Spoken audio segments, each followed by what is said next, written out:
Assise au bout de la table, je la regardais couper le gâteau avec fierté. Sa fille avait la plus grosse part. Moi? Elle avait gratté le riz séché au fond du pot et avait dit que c'était suffisant. Je suis restée silencieuse, comme toujours. Mais ce soir-là, quand le médecin est entré après le dîner, même elle, ma belle-mère, a laissé tomber son assiette. Ifua n'avait que 6 ans lorsque son monde a basculé à jamais. Sa mère est morte subitement et tout autour d'elle semblait froid et vide. Elle était la petite princesse de son père. Celle qu'il portait sur ses épaules. Celle à qui il souriait toujours. Mais cet amour ne dura pas. 1 an plus tard, son père épousa une nouvelle femme nommée Ababa. Elle était bruyante, toujours vêtue de couleurs vives, et était accompagnée de sa propre fille, Naria. Au début, Ifua pensa que ce serait un nouveau départ. Mais ce fut le début d'un triste chapitre. Ababa traitait sa fille comme une reine, tandis qu'Ifua était traitée comme si elle n'existait pas. Naria recevait des câlins, de nouveaux vêtements et son plat préféré, l'Ifua. Elle n'avait droit qu'à des regards froids et des paroles dures. Chaque matin, Ifua se levait avant tout le monde pour faire le ménage. Elle préparait des repas qu'elle n'avait jamais le droit de savourer et lavait la vaisselle qu'elle ne mangeait pas. Avec un peu de chance, elle récupérait les restes dans la marmite. Parfois, juste un morceau de pain et de l'eau. Son père ne la regardait plus de la même manière. C'était comme s'il avait oublié qu'elle était aussi sa fille. À table, elle était assise au fond, on ne lui adressait presque pas la parole. Si elle demandait quelque chose, Ababa s'énervait. Sois reconnaissant d'être là. Le sourire d'Ifua a disparu peu à peu. Sa voix s'adoucit. Elle devint une ombre dans sa propre maison. Toujours là, toujours à l'œuvre, mais jamais vue. Au fond d'elle, sa mère lui manquait chaque jour davantage. Car, sans elle, il n'y avait plus personne pour la protéger. Et le pire? Personne ne remarquait sa tristesse. À l'école, Ifua était aussi silencieuse et seule qu'à la maison. Elle marchait la tête baissée, s'asseyait au fond de la classe et parlait à peine, sauf en cas de nécessité. Les autres enfants jouaient, riaient et plaisantaient. Mais Ifua restait toujours assise seule, faisant semblant de ne pas s'en soucier. Elle se sentait vide intérieurement. Elle portait chaque jour la tristesse de son foyer avec elle, comme un lourd sac invisible. Mais une personne la remarqua, Femi. C'était un garçon joyeux, aux yeux brillants et au grand cœur. Tout le monde savait que Femi voulait être médecin. Il lisait sans cesse des livres scientifiques et se posait des questions sur le fonctionnement du corps humain. Mais plus que ça, Femi était gentil. Et les gens gentils voient toujours ce que les autres ignorent. Femi remarqua qu'Ifua n'apportait jamais de déjeuner. Il la vit rester discrète et son uniforme toujours un peu usé. Un jour, il s'approcha d'elle en souriant et lui demanda « Tu veux partager ?» À partir de ce moment-là, quelque chose changea. Ifua était toujours timide. Mais en présence de Femi, elle souriait. Un vrai sourire. Le genre de sourire qu'elle n'avait pas ressenti depuis des années. Chaque jour, Femi apportait de la nourriture supplémentaire et s'assurait qu'Ifua mangeait avec lui. Il partageait non seulement son déjeuner, mais aussi ses blagues, ses histoires et son temps. Il ne lui donnait jamais l'impression d'être un fardeau. Quand elle était trop triste pour parler, il s'asseyait simplement à côté d'elle. Quand elle riait, il riait plus fort, comme s'il attendait ce son. Femi devint sa seule amie. Grâce à lui, l'école se sentait un peu moins seule. Mais même Femi ne connaissait pas toute l'histoire. Il ignorait les repas froids du soir, les corvées pénibles, ni la façon dont Ababa la traitait comme si elle n'avait rien à faire. Ifua ne le lui a jamais dit. Elle avait trop honte. Ou peut-être trop peur. Elle pensait que si elle le disait à voix haute, la douleur serait encore plus grande. Alors elle sourit malgré la douleur. Et Femi, pensant avoir rendu son monde un peu plus lumineux, n'insista jamais trop. Il ignorait que sa simple gentillesse était la seule lueur dans le monde sombre d'Ifua. C'était un samedi après-midi, et la maison était plus bruyante que d'habitude. Des ballons aux couleurs vives étaient suspendus au plafond, des lumières colorées clignotaient sur les murs et de la musique sortait de la grande enceinte du salon. L'odeur du poulet frit, du riz jollof, des tourtes à la viande et du gâteau à la vanille emplissait l'air. Les invités, vêtus de beaux vêtements, riaient et dansaient. La maison était magnifique, digne d'un magazine de fête.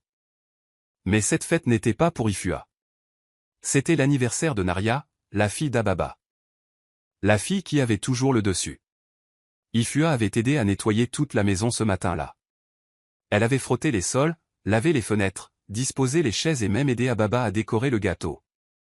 Mais maintenant que la fête avait commencé, elle n'avait plus le droit de s'asseoir avec les invités. Ababa lui ordonna de rester dans la cuisine et d'apporter à manger à chacun, telle une servante. Ifua portait sa vieille robe délavée, tandis que Narya dansait dans une robe flambant neuve et brillante. Les gens n'arrêtaient pas d'offrir des cadeaux, des câlins et des compliments à Narya. Personne ne regardait Ifua, pas même son père. Il était occupé à discuter et à rire avec les invités, faisant comme s'il ne voyait pas comment sa propre fille était traitée. Ifua essayait de cacher sa tristesse, mais c'était difficile. Elle n'arrêtait pas d'aller et venir, portant les plateaux de nourriture, nettoyant les boissons renversées et ramassant les assiettes sales. Au moment de couper le gâteau, tout le monde s'est rassemblé autour de la table et a applaudi bruyamment. Ifua se tenait dans un coin, loin de la foule joyeuse, regardant le gros gâteau crémeux se faire couper. Après tout ce dur labeur, elle s'approcha lentement d'Abeba et lui dit doucement, « S'il te plaît, puis-je avoir une petite part ?» Ababa se retourna et la regarda comme si elle était une ordure. Puis elle esquissa un sourire narquois et dit d'une voix forte, « Toi, tu n'auras pas de gâteau. Les restes sont plus à ta taille. » Les gens ont ri. Les joues d'Ifua brûlaient. Elle baissa les yeux, souhaitant être engloutie. Elle ne posa plus la question. Elle s'éloigna simplement en silence, retenant ses larmes. Elle alla à l'arrière de la maison, s'assit sur un petit tabouret en bois et attendit la fin de la fête. Assise seule, son estomac gargouilla. Elle n'avait pas mangé de la journée. Toute la nourriture qu'elle avait aidé à préparer ne lui était pas destinée. Sa seule récompense fut une assiette de riz froid, grattée du fond de la marmite. Et même cela s'accompagnait d'un avertissement, se dépêcher de faire la vaisselle après. Ifua ne pleurait pas. Elle avait déjà pleuré trop souvent. Maintenant, elle restait assise en silence, serrée contre elle, se demandant pourquoi personne ne s'en souciait. C'était l'anniversaire de Narya, mais Ifua avait l'impression d'être punie. La fête touchait à sa fin. Les gens avaient mangé, dansé et ri pendant des heures. Les assiettes étaient remplies de restes, les boissons étaient à moitié vides sur les tables et le gros gâteau d'anniversaire était presque terminé. Tout le monde était repu et souriant, se vantant de la soirée parfaite. Narya, la fille qui fêtait son anniversaire, se promenait fièrement, exhibant ses nouveaux vêtements et ses cadeaux.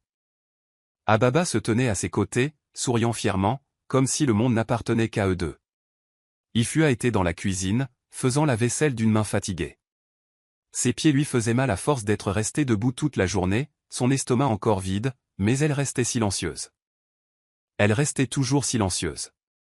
Elle écoutait les voix du salon, faisant semblant de ne pas s'en soucier. Soudain, un cri strident interrompit la musique. Au secours! Narya! Les gens se retournèrent et virent Narya par terre, tremblante. Ses yeux se révulsèrent et son corps trembla. L'un des invités laissa tomber son verre. Un autre halta et se couvrit la bouche.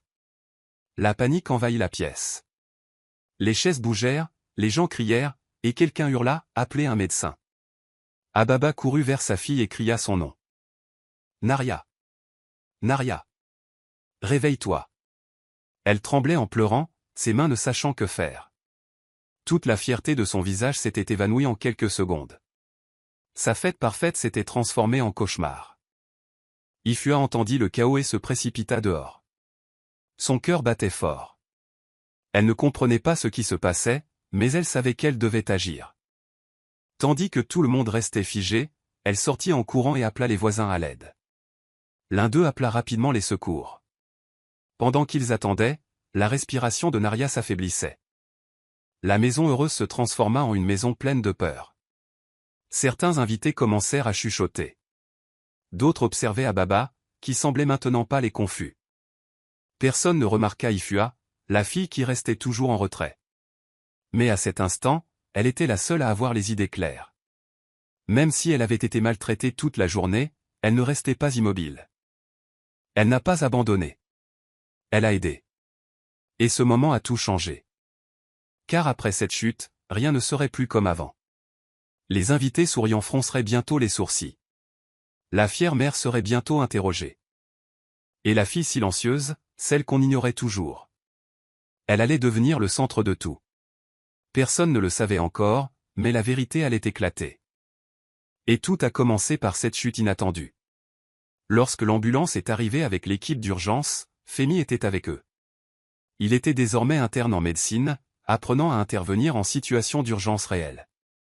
Mais il ne s'attendait pas à ce que la maison où ils se précipitèrent soit celle d'Ifua. Son cœur se serra lorsqu'il la vit debout devant le portail, l'air inquiet et effrayé.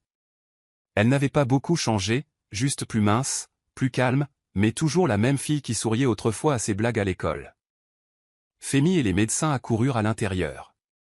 Naria gisait sur le sol, à peine consciente. Ses lèvres étaient légèrement gonflées, sa respiration était faible et rapide. Habiba pleurait à côté d'elle, criant le nom de Naria et accusant tout le monde autour d'elle. Les invités s'étaient écartés, le regard choqué. Femi prit une grande inspiration et s'avança pour l'aider. Il posa la question la plus importante. Que mangeait-elle avant que cela n'arrive? Tout le monde parut perplexe. Habiba balbutia, juste de la nourriture. Du riz. Du ragoût. Et du gâteau. Femi marqua une pause. Il regarda autour de lui. Les assiettes étaient toujours sur la table. Il demanda à voir ce qui restait.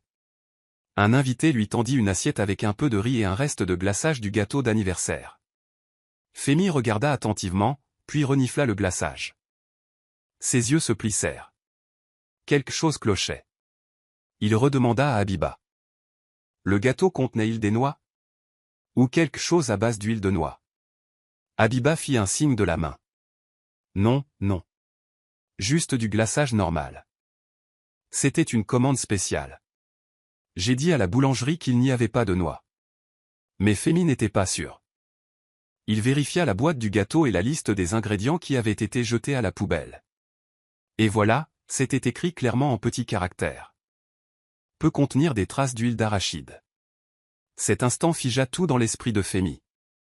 Il se souvint que Naria était allergique aux noix. Il se souvenait d'une fois, à l'école, où elle avait failli vomir rien qu'en touchant un emballage de bonbons aux cacahuètes. Comment Habiba avait-elle pu ne pas s'en souvenir?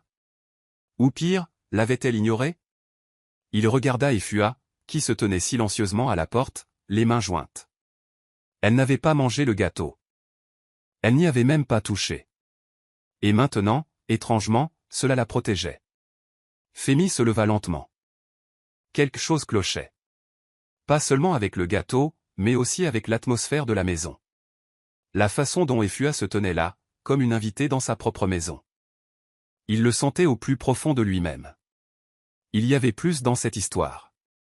Et ce n'était pas qu'un accident. Ce jour-là, Femi n'était pas seulement un interne en médecine. Il était sur le point de découvrir quelque chose de bien plus profond, quelque chose qui avait été caché trop longtemps. Femi resta immobile, tenant l'assiette vide d'une main et fixant le gâteau à moitié mangé sur la table. L'air était lourd. Il se tourna vers Habiba et demanda très calmement, « Je peux voir le gâteau ?» Tout le monde le regarda, perplexe. Habiba cligna des yeux et dit, « C'est juste du gâteau. Qu'est-ce que tu veux avec ?» Mais elle s'écarta et désigna la boîte sur le comptoir. Femi s'approcha, prit la boîte et commença à lire le petit texte sur l'étiquette. Son regard remarqua quelque chose. Quelque chose d'important. Peut contenir des traces d'huile de noix, disait-il. C'était tout ce qu'il avait besoin de voir. Il leva brusquement les yeux. Naria est allergique aux noix, n'est-ce pas? Demanda-t-il. La pièce se tut. Les yeux d'Habiba s'écarquillèrent un instant. Puis elle détourna rapidement le regard. Oui, mais je n'y ai pas réfléchi, j'ai dit à la boulangerie, pas de noix. Femi n'a rien dit au début. Il a vérifié le glaçage restant sur une des assiettes. L'odeur, la texture. Ce n'était pas une simple trace. Il y avait de véritables traces d'huile de noix dans le glaçage. Ce n'était pas sûr. Elle n'aurait pas dû manger ça, dit-il doucement. Plus pour lui-même que pour quiconque. Puis quelque chose le frappa encore plus fort. Il se tourna vers Ifua, qui se tenait silencieusement dans un coin. « As-tu mangé du gâteau ?» lui demanda-t-il doucement. Elle secoua lentement la tête. « Un numéro ?» Elle ne m'a pas laissé faire, dit Ifua d'une petite voix. La poitrine de Femi se serra. Ifua n'avait pas reçu de gâteau. Elle avait demandé et Habiba avait refusé. Au début, cela lui semblait cruel. C'était injuste. Mais maintenant, il semblait que ce petit acte de cruauté aurait pu lui sauver la vie. Il regarda à nouveau Habiba et, pour la première fois, il le vit. Culpabilité. Pas choc. Pas confusion. La culpabilité était visible dans son regard. Même si elle essayait de la cacher. Peut-être ne voulait-elle pas blesser Naria. Peut-être pensait-elle simplement que l'huile de noix ne poserait pas de problème. Ou peut-être avait-elle été plus imprudente qu'elle ne voulait l'admettre. Mais la vérité était désormais claire. Ifua a été traité comme un moins que rien. Comme quelqu'un qui ne méritait pas un simple morceau de gâteau. Pourtant, cette même négligence l'avait protégé. C'était tordu. C'était douloureux. Mais ce fut aussi un tournant. Femi savait qu'il fallait agir. Ce n'était pas seulement une question de nourriture. Il s'agissait de la façon dont Ifua avait été traité pendant des années. Et ce petit gâteau, n'était que le début de la vérité qui allait éclater. Ifua se tenait près du mur, les mains tremblantes, les yeux pleins de larmes. Tout autour d'elle semblait bruyant. Les voix. La confusion. Le bip de l'ambulance à l'extérieur. Mais en elle, tout était silencieux. À l'exception d'un souvenir qu'elle ne parvenait plus à garder en elle. Femi la remarqua seule et s'approcha doucement d'elle. « Ifua, dit-il doucement. Y a-t-il quelque chose que tu nous caches ?» Elle leva les yeux vers lui. Sa voix était à peine un murmure. « Je ne voulais pas le dire avant. Je pensais que personne ne me croirait. » Femi l'encouragea. « Tu peux tout me dire. » Prenant une grande inspiration, Ifua essuya ses larmes et prononça enfin les mots qui brûlaient dans son cœur depuis si longtemps. Un soir, alors que j'allais à la cuisine, j'ai entendu Abeba parler au téléphone. Elle ne savait pas que je l'écoutais. Elle a dit, Ifua mange trop. Si seulement je pouvais en nourrir un seul. Sa voix se brisa en répétant cela. Elle le disait comme si j'étais le petit de trop. Comme si j'étais trop forte. Au début, Ifua avait pensé qu'Abeba était peut-être simplement en colère ce jour-là. Peut-être fatiguée. Mais maintenant, en apprenant ce qui était arrivé à Nerea et que le gâteau contenait quelque chose auquel elle était allergique, Ifua commença à se demander si tout cela n'était pas que des mots. Femi ne balaya pas l'affaire d'un revers de main.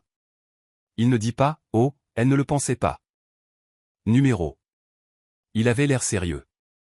Il serra doucement l'épaule d'Ifua, puis se tourna pour parler au médecin plus âgé qui était venu avec l'équipe d'urgence. En entendant les paroles d'Ifua, le médecin plissa légèrement les yeux. Il regarda Abeba, puis la boîte à gâteaux. On ne peut pas ignorer ça, dit-il fermement. Même des paroles inconsidérées peuvent cacher des pensées dangereuses. Femi acquiesça. Si elle savait que Nerea était allergique, pourquoi prendre ce risque? Pourquoi utiliser un glaçage à l'huile de noix alors qu'elle aurait pu choisir quelque chose de sûr? Tout commençait à changer. Peut-être que ce n'était pas une simple erreur. Peut-être qu'Abeba avait pris un risque, espérant qu'un enfant mangerait et l'autre non. Peut-être que ces paroles cruelles ce soir-là n'étaient pas que des paroles en l'air. Et le plus triste? Ifua avait gardé ce secret si longtemps, se croyant simplement indésirable, sans jamais se rendre compte à quel point elle était proche d'un danger réel. Mais maintenant, la vérité éclatait, et avec Femi à ses côtés, quelqu'un l'écoutait enfin. Quelqu'un la prenait enfin au sérieux. Le bruit des sirènes emplissait la rue à l'arrivée des autorités.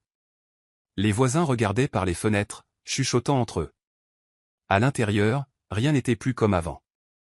La joyeuse fête s'était transformée en une scène de questions, de choc et de silence. Des policiers sont entrés dans le salon, demandant à parler à tous les invités. Ifua se tenait silencieusement dans un coin. Femi était à ses côtés, tandis que les gens commençaient à parler. Pas seulement de ce qui était arrivé à Naria, mais de ce qui arrivait à Ifua depuis des années. Un à un, les invités qui avaient connu la famille se sont confiés.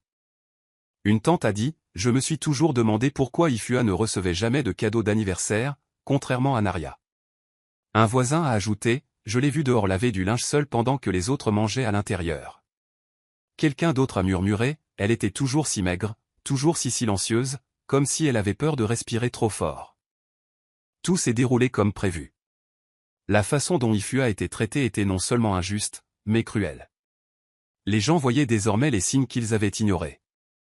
Ils se souvenaient des bleus, des yeux fatigués, de la façon dont elle tressaillait quand quelqu'un élevait la voix. Ce n'était pas seulement une souffrance émotionnelle, c'était clairement de la négligence.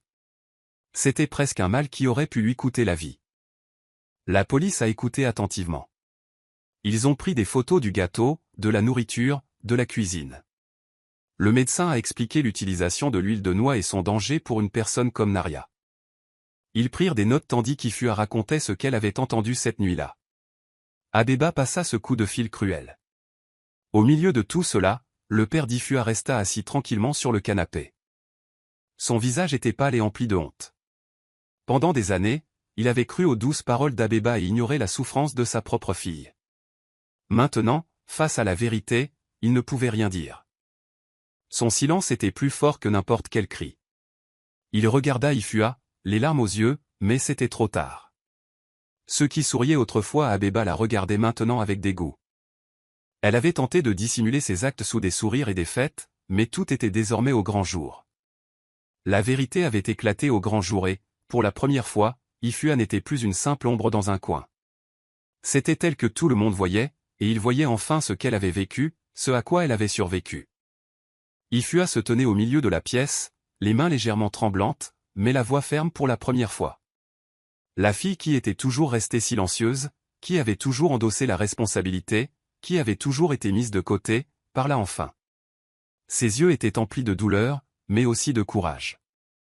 Tout le monde regardait. Certains haletaient, d'autres pleuraient, mais Ifua continuait. Elle racontait les nuits où elle se couchait le ventre vide, tandis que les autres riaient devant des assiettes pleines. Elle racontait comment elle était enfermée dehors dans le froid, à qui on demandait de finir les corvées bien après l'extinction des lumières. Elle se souvenait avoir pleuré en silence, pour que personne ne l'entende. Se serrant dans ses bras dans le noir, regrettant que sa mère ne soit pas encore en vie. Elle racontait comment son bébé se moquait d'elle, disant qu'elle n'était pas assez bien, qu'elle n'était qu'une rebute. Des larmes coulaient sur ses joues en évoquant son dernier anniversaire, ou plutôt, celui qu'elle n'avait jamais eu. Elle racontait comment elle était restée seule dans sa petite chambre pendant que Naria recevait des cadeaux et un gâteau. Elle n'a même pas eu le temps de faire un vœu. Ce jour-là, murmura-t-elle, je me disais que je n'avais aucune importance, mais maintenant, quelque chose avait changé. Elle regarda autour d'elle et vit que les gens l'écoutaient enfin, ne la repoussaient pas, ne la traitaient plus de dramatique. Ils l'écoutaient et la croyaient. Femi se tenait à ses côtés, lui tenant la main. Sa présence lui rappelait qu'elle n'était plus seule. Les autorités acquiescèrent, notant chaque mot. La vérité était puissante, et désormais, impossible de l'ignorer. Le père d'Ifua ne pouvait la regarder. Il avait la tête baissée. Peut-être avait-il honte. Peut-être réalisait-il simplement ce qu'il avait laissé vivre sous son toit. Mais Ifua n'a pas parlé de culpabilité. Elle a parlé de guérison. Les officiers ont promis d'agir. La loi allait désormais faire ce que sa famille n'avait jamais fait, la protéger. Et à cet instant, Ifua avait changé. Elle n'était plus la fille qui se cachait dans un coin, mangeant les restes, faisant semblant de ne rien ressentir. Elle avait trouvé sa voie. Elle avait trouvé sa vérité. Et surtout, elle avait trouvé sa force. Des cendres de la douleur, Ifua se relevait. Non seulement comme survivante, mais aussi comme une personne qui croyait désormais en sa propre valeur. Son histoire n'était plus cachée. C'était clair, fort et puissant. La justice avait commencé et, pour la première fois, Ifua était enfin libre. Après tout ce qui s'était passé, Abeba avait été emmenée par la police. Elle a été accusée de mise en danger d'autrui, car son acte n'était pas seulement cruel. Il était dangereux. La maison qui ressemblait autrefois à une prison pour Ifua était enfin libérée du contrôle sévère de sa belle-mère. Naria, la fille d'Abeba, resta quelque temps à l'hôpital, se rétablissant peu à peu. Lorsqu'elle fut suffisamment rétablie, elle avoua discrètement quelque chose qui choqua tout le monde. Elle avait toujours su qu'Abeba traitait Ifua avec cruauté, mais elle avait trop peur pour en parler. La peur l'avait réduite au silence, mais la vérité éclatait. Le père d'Ifua, accablé par la culpabilité et la honte, accepta de la laisser vivre chez sa tante. Cette tante était très différente. Elle accueillit Ifua à bras ouverts, avec une chaleur et une gentillesse qu'elle n'avait jamais ressenties auparavant. Pour la première fois depuis des années, Ifua se sentit en sécurité et aimée. Elle pouvait enfin respirer sans peur ni douleur pesant sur sa poitrine. L'anniversaire suivant d'Ifua ne fut pas un jour tranquille, fait de reste et de solitude. Non, cette fois, quelque chose de spécial se produisit. Femi, son ami fidèle qui avait toujours été à ses côtés, arriva avec un magnifique gâteau, le genre de gâteau avec un glaçage éclatant et des bougies. Il sourit et dit, « Tu mérites le gâteau entier, pas seulement les restes. » Ces mots emplirent le cœur d'Ifua d'un bonheur qu'elle n'aurait jamais cru ressentir. En prenant sa première bouchée, entourée de personnes attentionnées, Ifua sourit comme une jeune fille qui a enfin trouvé sa place dans le monde. Ce gâteau était plus qu'un simple aliment. C'était le symbole de sa nouvelle vie, d'un nouveau départ où elle était vue, aimée et respectée. Pour la première fois, elle ne se contentait pas de survivre, elle vivait vraiment. Si cette histoire vous a touché, ne la gardez pas pour vous, partagez-la avec tous vos proches, cliquez sur « J'aime », abonnez-vous pour découvrir d'autres histoires fortes comme celle d'Ifua et laissez un commentaire ci-dessous pour nous dire ce que vous feriez à sa place. Répandons ensemble l'espoir et la force. Brille, scintille.